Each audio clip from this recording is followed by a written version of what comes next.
Die Another Day was released in 2002, and it marked an impressive milestone of 40 years since the series' inception, way back with Dr. No. Since then, the franchise had survived its way throughout 5 decades, 5 leading actors, a score of directors, the end of the Cold War, and a monumental change in technology. Bond's ability to stay culturally relevant was a testament to the expertise and passion exhibited from the cast and crew, qualities which would surely make this special 20th entry into the franchise the best one yet. Right? Right? Oh. The film follows Bond as he's betrayed and captured during a mission in North Korea. After 14 months of imprisonment, he's released as part of a prisoner exchange and vows to track down his betrayer.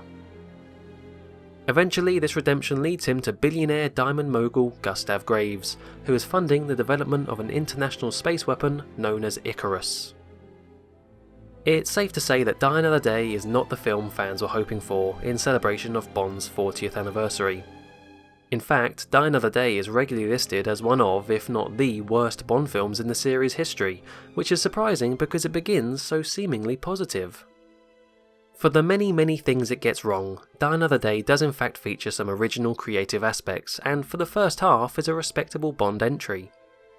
After 19 films, it was about time the spotlight turned to the dictatorship that is North Korea, and the concept of 007 actually losing and facing the consequences is something rarely seen. His capture and torture, although addressed in a very superficial manner, does allow the audience to see a new facet of Bond, dishevelled and completely powerless.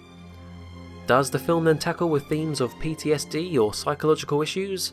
No, that'd be asking for too much, for as Bond removes his bushy beard, so too is any memory or mention of the 14 months of torture he endured. And whilst it's a shame Die Another Day didn't go down that more realistic route, it's not difficult to understand why when it comes to director Lee Tamahori. When watching behind the scenes or listening to audio commentary, there's a clear sense it was his input that amped Die Another Day up to 11 on the ludicrous scale. So it was very odd because when I came onto this film, this sequence was not in it, and it was not anywhere in the script. And I remember proposing it as an idea to Michael Barber and the writers, and to MGM. We all thought it was a great idea to kind of ramp up the sequence, which was really Bond just escaping in a nice rocket, but.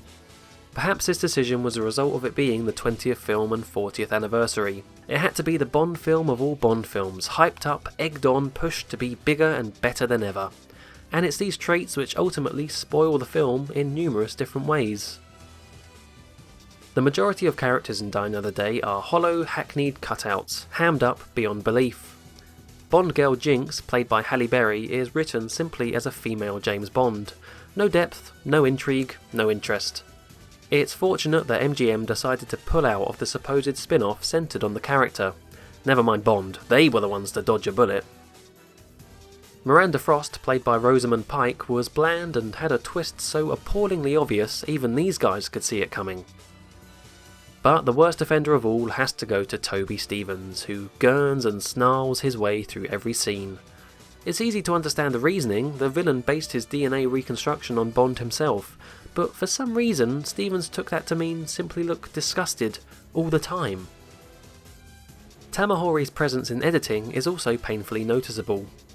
Artsy fast motion shots stick out like a sore thumb, much like the inclusion of The Clash's London Calling. There's a reason Bond films had never before included source music, it just doesn't work. And on the subject of music, Madonna was the voice behind Die Another Day's theme, or at least she was before being churned through autotune. In all honesty, her song isn't terrible. The overall melody is suitably Bond-esque, and it's a pleasant change to the status quo. Equally, her cameo as Verity is bad, but relatively harmless when compared to the film's other problems. And its main problem is most definitely its lack of polish. Die Another Day is rough around the edges to say the least, from poor continuity to abysmal CGI and special effects. Yeah, you know what's coming. That scene. Bond's tsunami parasailing is laughably bad, but so too is the blurry hovercraft green screens, the lasers, the props taken straight out of a 1980s Doctor Who episode, the outfits that make Graves look like a cross between Robocop and Darth Sidious, and yes, the invisible car too. It's the mixture of all these problems that bogged down Die Another Day and sap any potential it had, because it did have potential. The settings are interesting, the Ice Palace is cool, and the action sounds fun. It's all just delivered poorly, which makes the fact that this was to be Brosnan's last outing as Bond even sadder.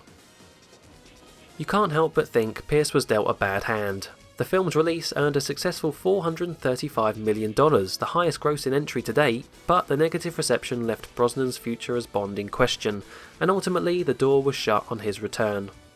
I recommended nobody. Really, I was wondering why the door closed on me. I thought everything was going so well. You know, come back. They said come back, and then. All right. For a generation, he was their Bond, and over 4 films played the character as best he could, checking all the boxes of being suave and sophisticated, witty but deadly. But Eon decided they'd went too far with Die Another Day. It was time to strip the character and the franchise back to its roots, and what better way to do that than to start at the very beginning with a brand new Bond.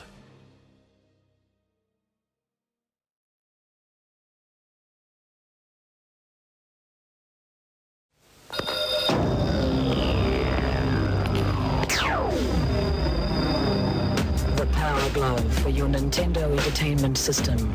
Now you and the games are one.